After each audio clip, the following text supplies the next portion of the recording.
if you sell to retail brands, or you want to sell to retail brands or CPG brands, food service brands, beverage brands, this video is for you. I'm going to walk you through how you can book more meetings with major brands that you want to be working with, but also close them, okay? There's some subtle nuances that we use in our outreach and subtle principles that we use that a lot of our competitors just can't touch, and that's why our clients are generating is the money that they're generating. So real quick, if you've never heard of us before, my name is Ryan Ogren. I'm the founder of Money Make Marketing. And so far this year, from January 1st to June 1st of this year, we've generated $5.8 million in cash collected revenue for our clients through this strategy. And our clients, they're all vendors of retail, CPG, food service, beverage brands in various different industries. Because once we take on a client, we don't bring on anybody that can compete with that client in that particular industry. So we're always forced to do this strategy and use these principles across every single industry. And so that's how I know they work. So there's two things that we really need to accomplish in our outreach process. And if you don't know what outreach is, it's business development. It's, if you're a sales rep watching this, it's literally sending an email, doing LinkedIn DMs, whatever you have to do, sending a connection request, sending whatever kind of outreach you do, and then try to get them on a call and start to work that process to get a quote out the door, vice versa, right? That's the idea. So the very first thing we need to accomplish is interest. We need to gain their interest, but then what we need to do is expand on it, okay? So we call it interest, expand. Now, there's some subtleties to this. So when a lot of people do their outreach, let's just draw an email, they will do their outreach and then they'll immediately try to go to a booked call. And that's what they're asking for. They're asking for a booked call. Let's dissect this a little bit more, okay? What has to happen for the booked call? You send the email, this prospect has to look at this and deem their time necessary to get on that call with you. Now, switch the roles. This is a perfect exercise. Ask yourself, if I, just me, a complete stranger to you, and you've never seen our content before, you don't know anything about us, just reached out to you and said, hey, let's get on a call so we can work together. Would you do that? No. Why? You're skeptical. 2, you have no idea why there's an actual meeting that needs to be taken in the first place. 3, you're not in the market. And so what we need to do first is get their interest, and then we need to expand on that interest before we can even ask for a booked call. Sometimes you can accomplish this with your email copy, but for the most of you watching this video, you're not going to be able to do that. Why?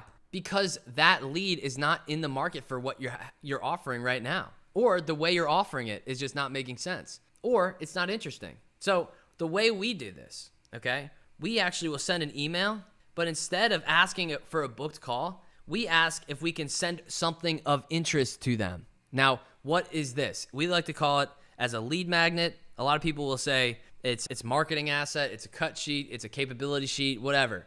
What I have found to be a better way to do this is to use a lead magnet, and the lead magnet that we would like to use the most is it's subtle. This is super subtle. So if you're still watching this, hang on to this. Make sure you understand the nuance of this. The lead magnet that we like to use is a combination of past work that we've already completed in that particular industry, but also some ideas for them. Okay, this is so important. I've tested this. If I offer to do a bunch of work for free for you, and I say, hey, can I do a 10-hour research for you and then present it a 4-hour video on your behalf for free? Can I do that for you? You're probably going to say no, because you would feel guilty if I did all that work for free and you still had no intention to work together, right? A lot of people know, they can smell out cheesiness. They can smell out that you're just trying to give away something to get something in return. Now, if we really want to get a response, we need something that's super low commitment, but also valuable enough to actually be a no-brainer. Sending over some past examples, boom. Interesting enough, they also are saying, yeah, that must be easy for them to send over. It's low commitment. I'm not agreeing to anything just yet. I will send over some examples. Sure, Ryan, send over some examples. Boom. It's low commitment. That is the key. So when we say, can I send over some examples and maybe some ideas for your team? What it sounds like is, one, yes, you're going to send over past results. So automatically we're getting social proof, which if you are operating in any of these niches and you are selling to retail brands, CPG brands, food service brands, you're going to need social proof in their particular niche, or your capabilities have to be badass. But either way, establishing social proof, it gives you a little more pricing power in your quotes, okay? So that's important. And then after that, and send some ideas over. Now this is the personalized value. But also I'm leaving it broad on purpose. Broad creates, what was the first word that I said at the very beginning of the video? Interest. So that broadness creates the interest and the curiosity. It's the first thing that gets them to like, okay, yeah, sure, send over some examples. That's fine. That's super easy, whatever. Send over some examples and sure, send over what ideas you have. I'll look at it. And then this is the second part. So now a lot of people are good at getting to this point where they can get some interest, and you'll see this with a lot of positive responses, but then everybody sucks at booking the call. So now we need to do what? We need to expand. Okay, so now how do we expand? This is something that I've tested too. So I used to do a personalized video pitch that would be like 10 minutes long. So a 10-minute personalized video pitch. But after tracking the data, people weren't watching it. They were not watching it. After I send an email, and you might be like, no brainer, Ryan, duh. I get it, fine, yeah, you're so smart, blah. But I thought that if I'm just gonna over deliver the value for them, they're going to get on a call. And so I went from like a 10-minute video to even doing more work to like a 15-minute video. Even some cases, I went to a 20-minute video personalized for that one lead if they were really important for us or my clients. And what I've noticed is no matter how much time you spend on this, people will only watch it if they're interested. And so at this stage in the funnel, for the most part, all we really need to do to expand, it needs to be another baby step, okay? So you can't jump in and go on one first date, or you got a girl's phone number and you text her to marry you immediately. That does not go well. It doesn't. I don't know if that will work. I don't know, but I imagine it doesn't. I've never tried that. So I'll never tell you something that I didn't try, okay? So it has to be a baby step. And so immediately when we dropped our personalized video pitches down to a 90-second to a 3-minute, just like social proof plus capability, like high-level capabilities plus research about them, so we can tie those capabilities to them. When we did that, our watch rate, our completion rate tripled.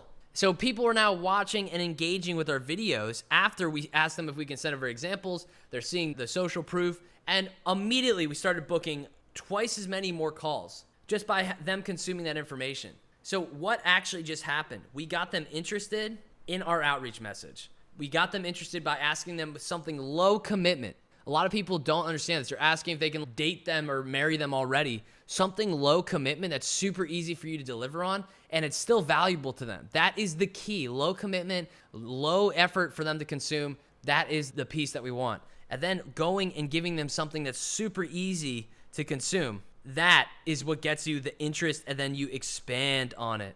So after they watch this video, they just watched 90 seconds, 2 minutes, 3 minutes of us and us explaining our capabilities. That's more time than they have spent with any of you guys and your competitors and your vendors that are on there. That's more time than they spent with every single other vendor that's in their inbox. The fact that we took the time to do that research and make it all concise and pretty so it's easy for them to actually consume, they respect it. And by having that respect, that's usually what books these calls. It's really the thing that they're like, wow, I didn't actually think about it like that. Let's talk. Let's definitely talk. So that's the biggest part about why you're not booking calls and why you're not closing these deals. The other piece of this, I think this is super important for you guys to understand.